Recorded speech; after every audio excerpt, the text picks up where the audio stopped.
전 세계 교회는 10월 31일, 10월 마지막 주를 종교개혁주일로 드립니다. 이 종교개혁을 일으킨 사람이 이제 루터라는 인물인데 1517년 10월 31일에 무명의 사제였던 루터가 자신이 일하고 있는, 자신이 가르치고 있는 이 독일의 위테베르크 대학에 95개조 방방문이라는 게시물을 붙입니다. 성경을 읽고 연구하는 중에 그 당시에 지배하고 있었던 가톨릭 교회의 오류와 그리고 교황 제도에 대해서 우리가 한번 토의해보자, 한번 토론해보자라는 의미로 이 게시물을 붙였는데 이게 일파만파로 퍼지면서 종교개혁이 일어나게 되는 거죠. 이와 같은 모습은요, 그 시대에 지극히 당연한 겁니다. 게시물을 붙여서 어떤 주제로 토론을 하자는 것은 학문적으로 교류를 하자, 우리가 이 문제에 대해서 진중하게 이야기를 하고 더 발전된 학문적인 것이면 학문적인 것들, 아니면 사상적인 것이면 사상적인 것들을 우리가 함께 더 공부하자라는 의미로 이 95개조의 방방문을 붙였는데, 이 95개조의 방방문이 이 독일 사회에 그리고 전 세계적인 종교개혁을 일으키는 마중물이 되었다라는 겁니다. 이 95개조 방방문의 내용을 살펴보면 크게 두 가지로 나뉩니다. 첫 번째가 뭐냐면 죄를 사하는 능력은 오직 하나님께 있다라는 겁니다. 그 당시에 사제들한테 우리가 고해성사, 지금도 가톨릭에서 하고 있는 고해성사라는 것도 하고, 그 사제가 그 죄를 대신 듣고 기도함으로 그 죄를 용서받는다라는 이런 고해성사들이 일반화되어 있는 시대였고, 또한 그 시대에는 두 번째로 교황이 중심이 되는 시대였기 때문에 이 교황의 말이 곧 하나님의 말씀으로 여겨졌습니다. 그래서 루터가 두 번째로 그것을 지적하는 거죠. 교황 제도는 잘못되었다. 교황 제도는 성경적이지도 않고, 특별히 교황의 주도하에 팔고 있는 면죄부는 잘못되었다라고 루터가 지적을 하면서 95개조 방방문을 게시한 겁니다. 그 당시에 얼마나 이 교회가 타락했냐면, 그 당시의 교황은요, 탁월한 언변가인 이 테젤이라는 이 사제를 불러서 면죄부를 팔도록 합니다. 이 사람이 얼마나 달변가인지, 이 사람이 뭔가 말을 하거나 설교를 하면 그 설교대로 하지 않으면 견딜 수 없는 마음이 생긴다고 합니다. 죄에 대해서 설교하면 그 죄로 인해서 자신을 짓누르는 느낌, 테젤이 설교했더니 헌금에 대한, 면죄부에 대한 설교를 할 때면 이 사람들이 면죄부를 사지 않고는 견딜 수 없는 마음이 사람들의 마음속에 막 불같이 일어나기 시작했다라는 거죠. 그만큼 설교를 잘하는 사람이었습니다. 이 테젤이 그런 말을 합니다. 동전이 객작에 짤랑하고 떨어지면 영혼은 그 즉시 연옥에서 천국으로 간다. 생각해 보십시오. 지금 우리가 이 설교를 들으면 어떻게 생각하시겠습니까? 이게 무슨 소리야? 무슨 헛소리야? 라고 반응하겠죠? 하지만 그 당시 사람들은 다르다는 거죠.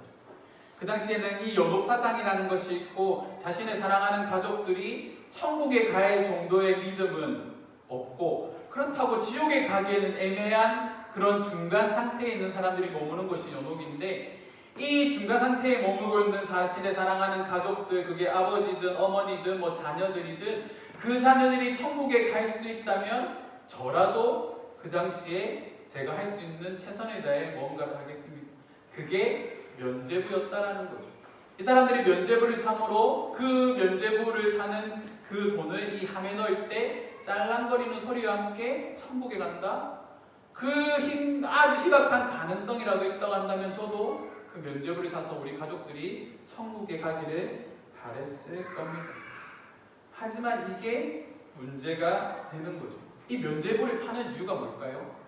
그 이면에 단지 죄를 용서해주기 위해서? 아닙니다. 실상을 들여다보면 그 당시에 교황이 성 베드로 성당을 짓고 싶어 했습니다. 근데 이 성 베드로 성당을 지으려고 하는데 돈이 없는 거죠. 아니요, 돈이 없는 게 아니라 자신들의 돈을 내고 싶지 않은 겁니다. 그래서 가난한 사람들의 주머니를 이렇게 털기 시작하는데 그 중에 일환이 바로 면죄부였다라는 거죠. 그래서 가난한 사람들에게 돈을 이렇게 면죄부를 팔면서 거뒀던 돈을 자신의 이익을 챙기는 일에, 또 성 베드로 성당을 짓는 일에 사용을 했고, 그것을 묵인해주는 한 단체에게, 어떤 교회에게 그 수익의 일부를 그들에게 전달해주는 것으로 자신들의 사리 사욕을 채웠다라는 겁니다. 그것을 지적하기 위해서 루터가 95개조 방방문을 게시를 한 거죠. 근데 그때에 또 인쇄술도 함께 발달하기 시작을 했습니다. 95개조 방방문이 게시된과 동시에 인쇄술이 발달하다 보니까 이 95개조 방방문이 사람들 사이에 막 퍼져나가기 시작을 합니다. 그리고 사람들이 루터의 글들을 읽기 시작을 하는 거죠. 그리고 그들의 마음이 동요되고 변화되기 시작하면서 그 당시에 가톨릭 교회가 얼마나 타락했는지를 깨닫기 시작하면서 그들 안에 심적인 변화들이 일어나고 그것을 중심으로 교회가 종교개혁이 일어나기 시작했다는 겁니다. 하지만 그 이전에도 종교개혁을 준비하고 있던 사람들이 있습니다. 종교개혁의 선구적 인물로 이렇게 불리는 존 위클리프라는 사람이 있는데 이 사람도 당시 성경을 읽고 연구하는 가운데 이 교황제도와 또한 로마 가톨릭이 잘못됐다라고 지적을 했고 그 지적을 한과 동시에 많은 박해들을 받았습니다. 심지어 이 사람이 죽고 난 이후에 이 사람의 사상이 너무 괘씸해서 그 당시에 교황청은요, 이 존 위클리프의 그 시체, 이제는 뼈밖에 남지 않은 그 시체를 그 무덤에서 파내서 화형시키는 막 그런 것도 하고, 뭔가 이 존 위클리프의 영향이 정말 커다랬다는 거죠. 이 존 위클리프의 사상을 이어받은 사람이 있는데 그 사람이 야누스라는 사람입니다. 이 사람도 동일하게 성경을 읽고 묵상하는 가운데 그 당시에 교황제도가 잘못되었고 가톨릭 교회가 오류투성이라고 지적하면서 종교개혁을 준비했다라는 거죠. 이 야누스의 별명이 뭐냐면 종교개혁의 새벽을 알린 거위로 불리고 있습니다. 이 야누스, 이 존 위클리프의 사상을 이어받은 여러 사람들이 발생하기 시작했고 그 중에 루터도 한 사람이었습니다. 이 종교개혁이 일어나는 가운데 그 중심에 보면 무엇이냐면 그들은 철저하게 하나님의 말씀을 연구하는 사람이었다는 거죠. 그들이 하나님의 말씀을 읽다가 그리고 그 당시에 교회가 잘못됐다는 것을 깨닫기 시작하고 교회의 원래의 모습으로 돌아가자라고 했을 때에 그들이 주장했던 것이 바로 종교개혁입니다. 이 개혁이라는 단어를 우리가 한번 생각해보면 개혁은 뭔가 새로운 것을 만드는 것이 아니라 원래의 자리로 돌아가는 것을 개혁이라고 하는 거죠. 그러면 종교개혁은 뭡니까? 종교, 특별히 기독교가 원래 있어야 될 자리로 돌아가는 것이 바로 종교개혁인데 그 종교개혁의 중심에 무엇이냐면 바로 성경이 있다라는 거죠. 그래서 초대교회 그 종교개혁 당시에 이 종교개혁자들이 외쳤던 가장 중요한 슬로건이 뭐냐면 오직 성경입니다. 성경의 말씀대로 돌아가자라는 거죠. 우리가 신앙생활을 하면서 잊지 말아야 될 것이 있습니다.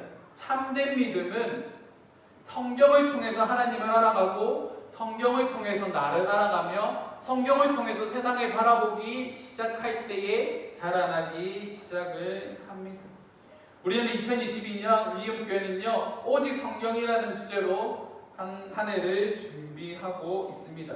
그래서 11월 한 달 동안 우리가 성경에 대한 여러 가지 말씀들을 나누고 외부에서 좋은 목사님을 모시고 말씀을 듣는 시간도 가질 겁니다. 그리고 그 말씀에 이어서 말씀대로 살아가는 것이 무엇인가라는 것에 대해서 우리가 함께 생각해 보기 위해 캄보디아에서 사역하시는 선교사님을 모시고 함께 사역의 이야기를 듣는 시간도 가질 겁니다.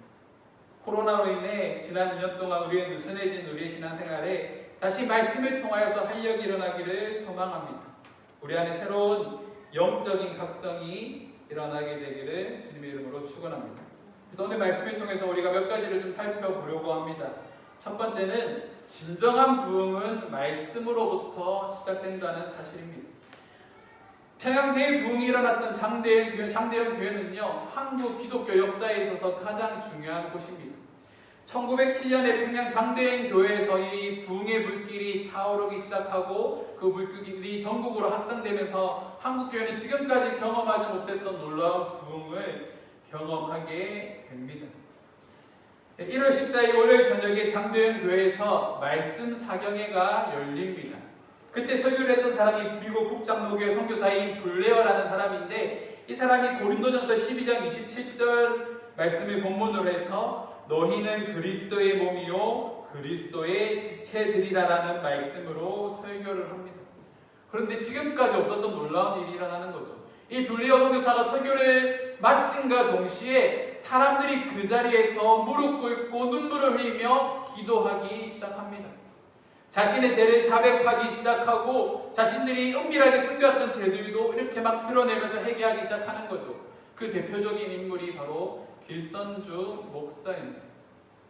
사람들이 자신의 죄를 고백하고 막 회개하기 시작하니까 그 안에 놀라운 변화들이 일어나기 시작하는 거죠.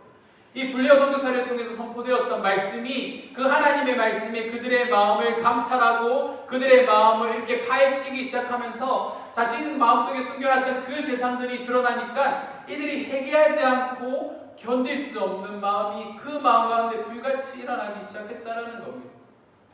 근데 정말 중요한 건 그들이 우리에게 친숙한 우리의 영적인 각성을 꿈꿀 때 우리가 교회에서 하는 부흥회로 그들이 모인 게 아니라 말씀 사경회라는 타이틀로 그들이 모였다는 겁니다.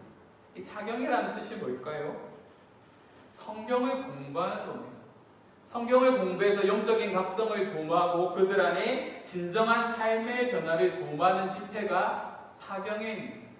그래서 그 당시에 뭐 화려한 음악이 있겠습니까? 좋은 악기들이 있겠습니까? 좋은 음향시설이 있어서 뭐 찬양을 할 때 가슴을 쿵쿵 치는 그런 감동들이 있었을까요? 아무것도 없습니다. 피아노가 있었을까요? 아마 그런 것도 없었을 것 같습니다.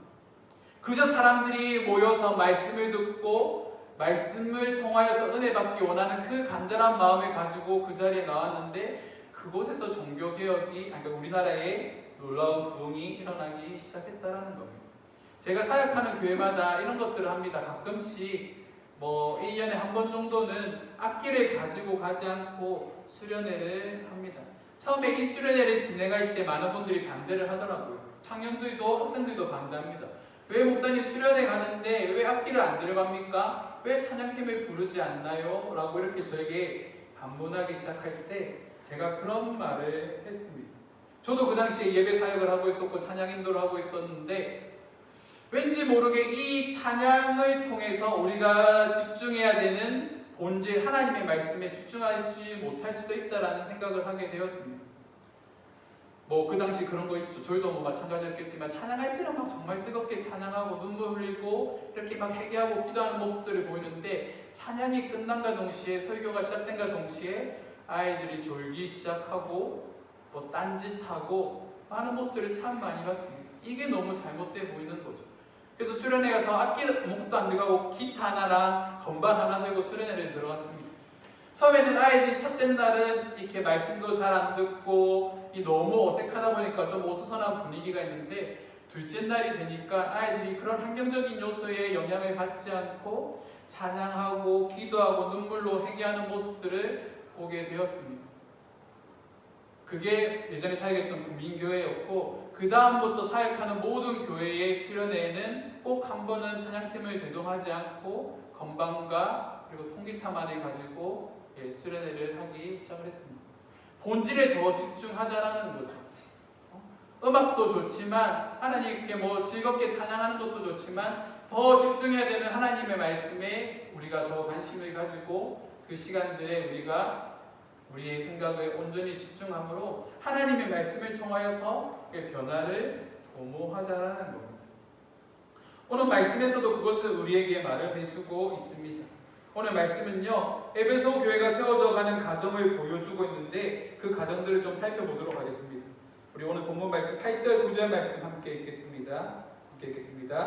바울이 회당에 들어가 석 달 담대히 하나님 나라에 관하여 강론하며 권면하되 어떤 사람들은 마음이 굳어 순종하지 않고 우리 앞에서 이 도를 비방하거늘 바울이 그들을 떠나 제자들을 따로 세우고 두란노 서원에서 날마다 강론하니라.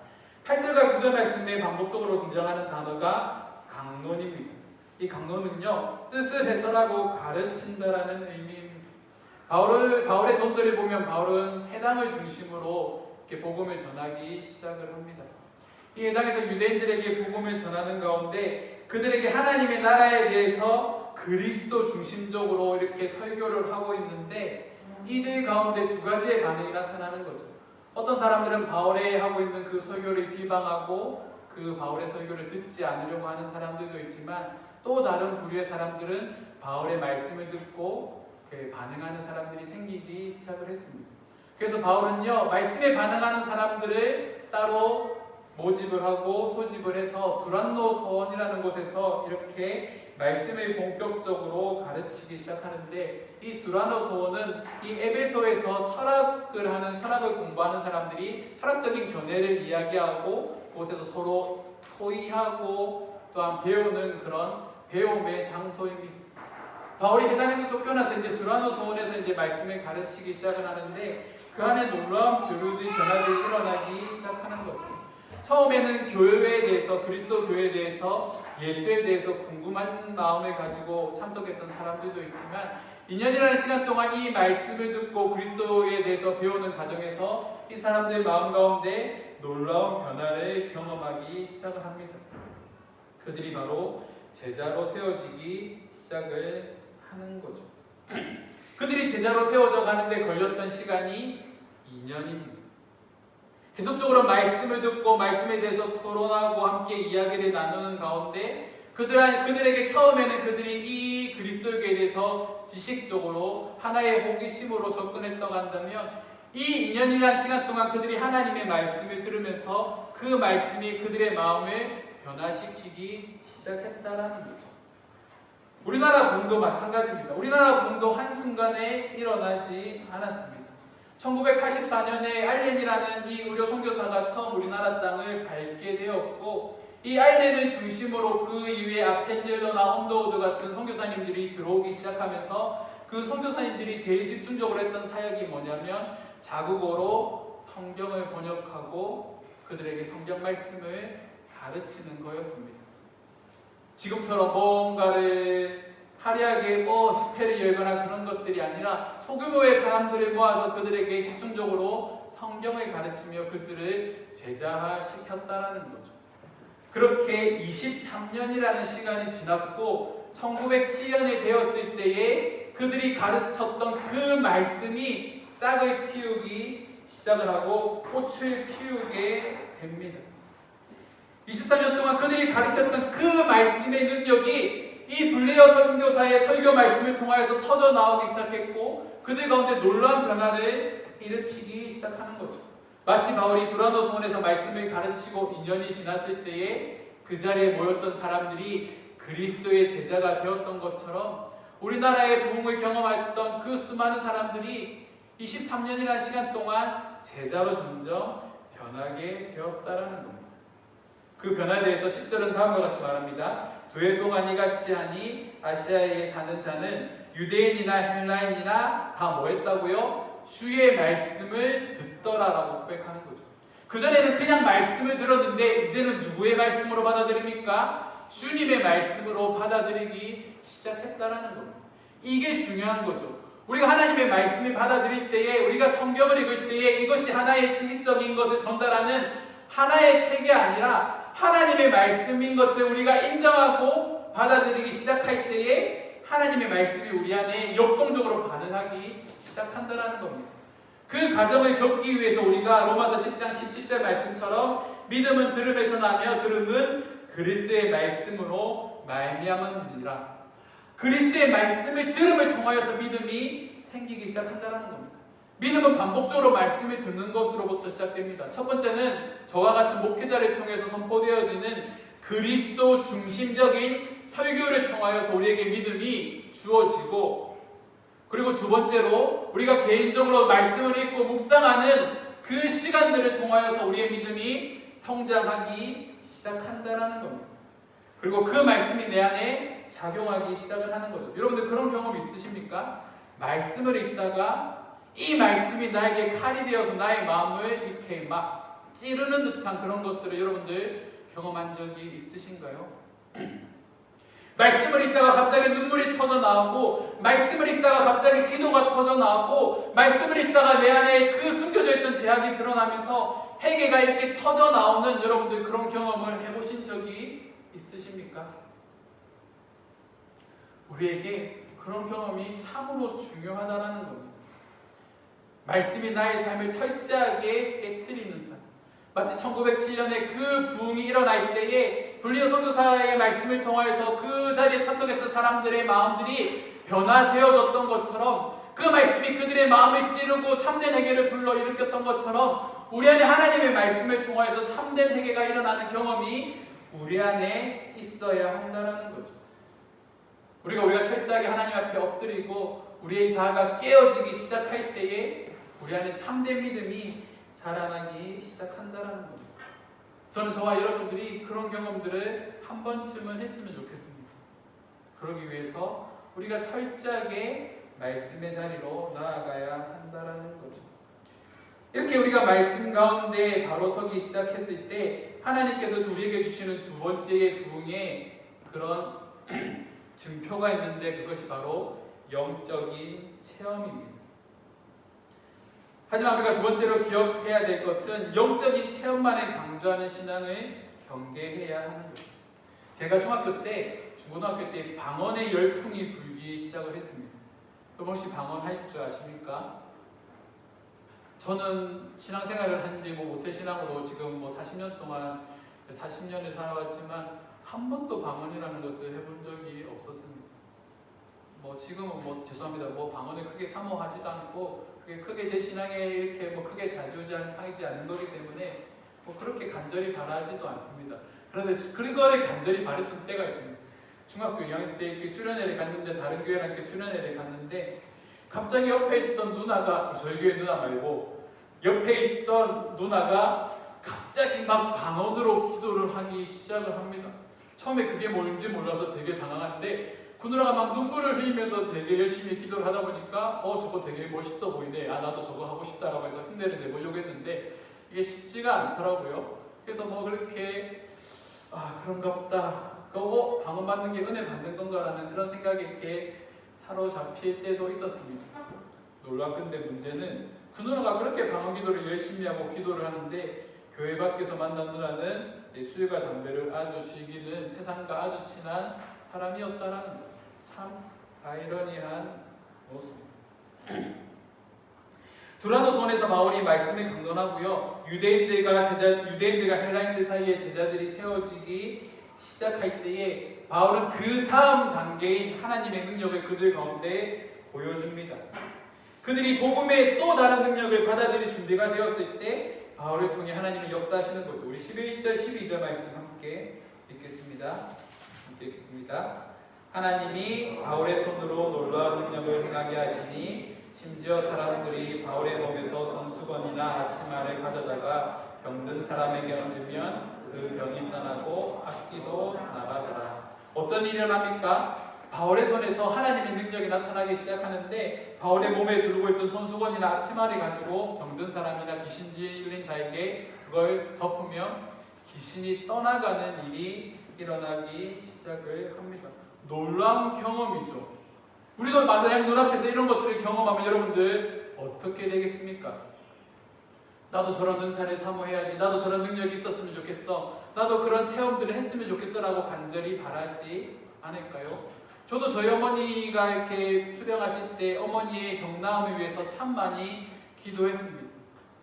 최근에 저희 아내 친구분의 아버지께서 이렇게 똑같이 암으로 이제 말기로 이렇게 투병하시다가 깨끗이 완치되는 기적이 일어났습니다.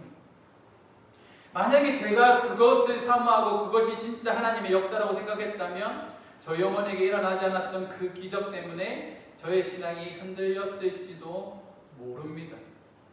그런 체험을 중요시하고 그것만이 하나님의 은혜라고 생각하면 저 또한 그런 길로 갔겠죠. 가끔 성경보다 영적인 체험을 위에 두는 사람들이 있습니다. 하지만 우리는 이런 체험에 대해서 정말 경계해야 한다는 거죠. 순서를 잘 기억해야 됩니다. 바울이 말씀으로 에베소에 있는 제자들을 잘 양육하고 난 다음에 능력을 보여줬다라는 거. 여러분들 이거 잘 마음에 새기시기 바랍니다. 많은 분들이 방언과 예언과 치유하는 행사 일들을 일으키는 분들도 여전히 지금도 존재를 합니다. 심지어 하나님의 직통계시를 받는다라고 말하시는 분들도 참 많이 있습니다. 하지만 부인하지 않습니다. 그들을 통하여서 역사하시는 하나님도 분명히 있습니다.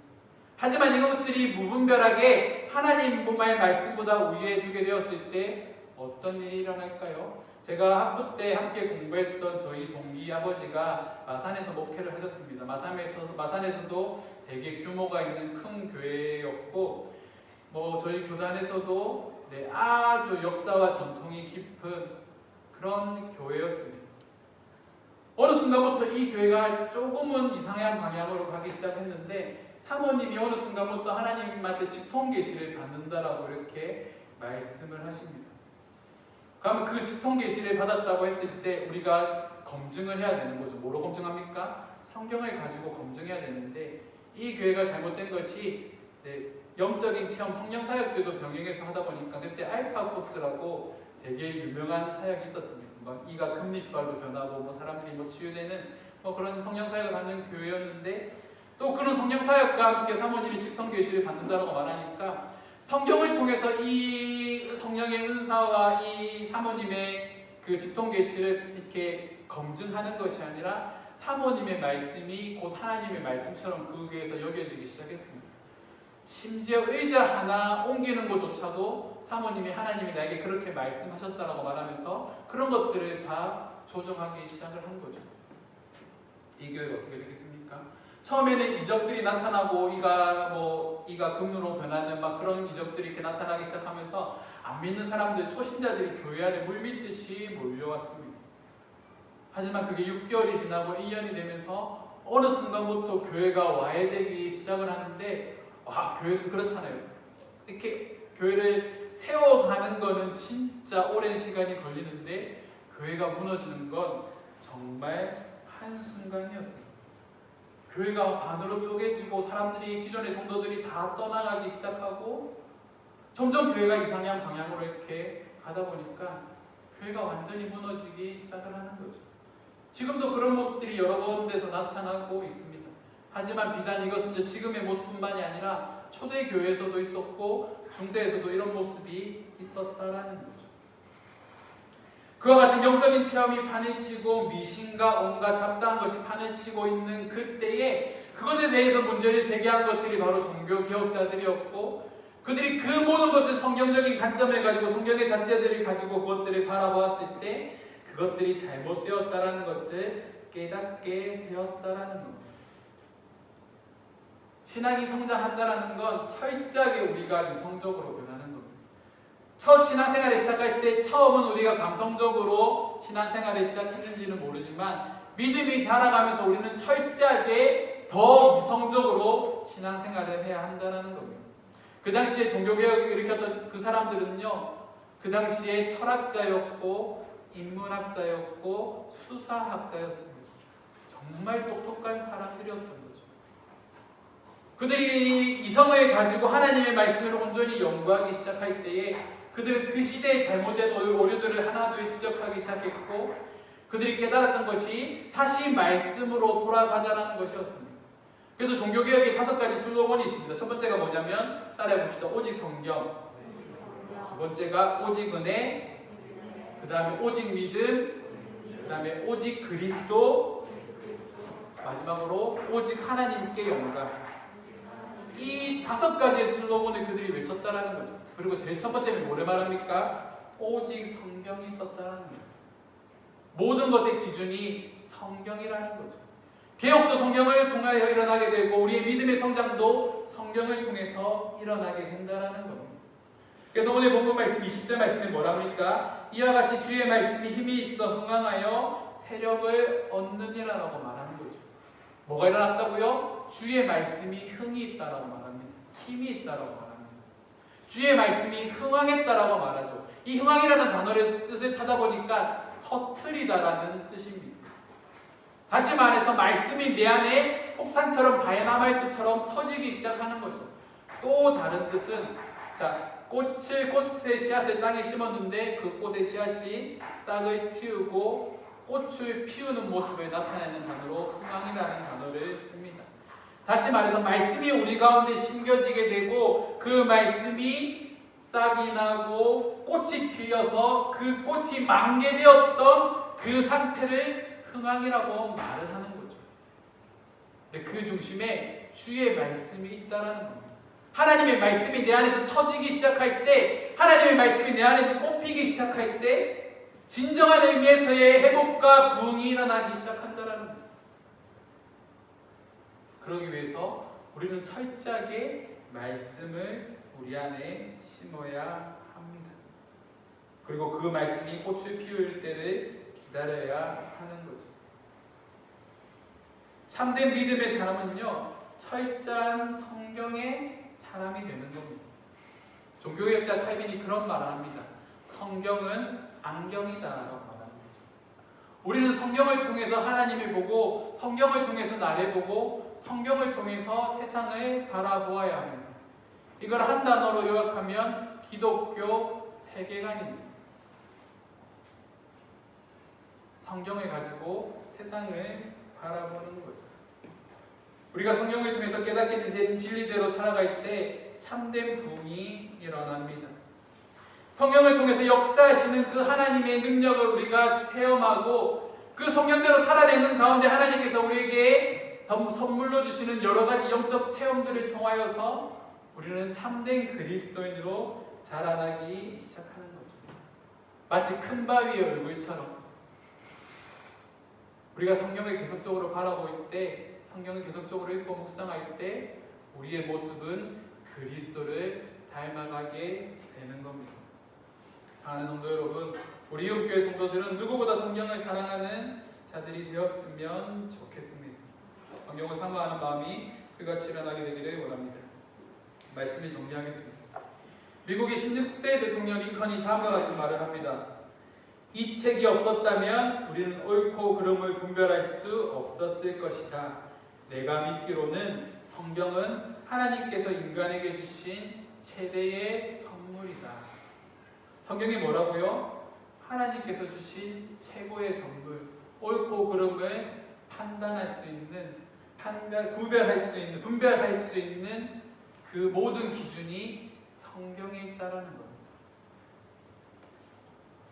우리에게 하나님의 말씀이 있습니다. 거짓이 판을 치는 세상에서 유일하게 우리의 옳고 그름을 결정해 줄 수 있는, 우리를 옳은 길로 인도해 줄 수 있는 그 성경을 여러분들 누구보다 사랑하는 성도들이 되기를 주님의 이름으로 축원합니다.